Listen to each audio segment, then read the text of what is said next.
Was Niemoller involved in post-war Christian-Jewish dialogue, reconciliation, especially perhaps on his barnstorming PR trip to the United States after the war? Yeah, so I should mention in the lead up to answering that question that after the Stuttgart Declaration of Guilt was issued in October of 45, Niemoller then goes on a year-long tour in Germany preaching the message of the Stuttgart Declaration of Guilt. And it's during this year-long tour in Germany that he begins to develop his famous confession, because he wanted to, again, model for the German people what it meant to show one's repentance. And so he would talk at these various venues around Germany that, when the Nazis arrested communists, because I wasn't a communist and I didn't like them, I didn't stand up and protest. And when the Nazis came and arrested Jews, because I wasn't a Jew and I didn't have any feelings for them, I didn't stand up and defend them. And so that's really the origins of his famous confession in that 1946 German tour. The Americans invite him to the United States to give a speaking tour, again, in part because of the Stuttgart Declaration of the Guilt and this evidence that he had was repentant.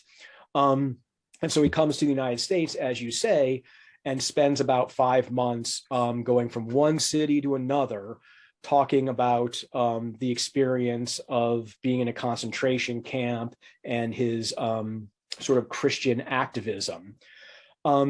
He does not repeat the famous confession in the United States, and he does not have much contact with American Jews.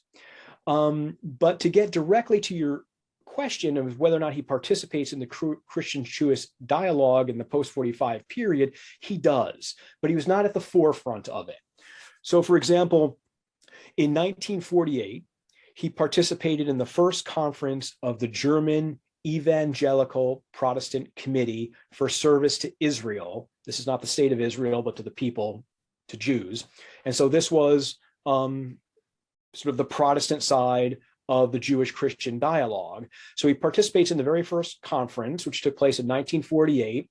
Present at the conference was Germany's most famous rabbi, Leo Baeck, who gave a talk at the conference and was quite a sensation. Niemoller also was a strong advocate that the Protestant church needed to make a statement of condemnation of anti-Semitism, and they needed to atone for their failures to defend Jews during the Nazi period. The German Protestant church had failed to do that in the Stuttgart Declaration. The Stuttgart Declaration of Guilt was general. It didn't mention the Holocaust. It didn't mention Jews. And ever since then, the leaders of the Protestant church had been debating, discussing, arguing about the need for a specific statement. And so Niemoller did become an advocate for a statement. And in Berlin, they came out with this famous statement called the Berlin Weissensae Statement in 1950, where they have a very forthright condemnation of anti-Semitism. And they acknowledge their guilt for having remained silent when Jews were rounded up and murdered throughout Europe during the Holocaust.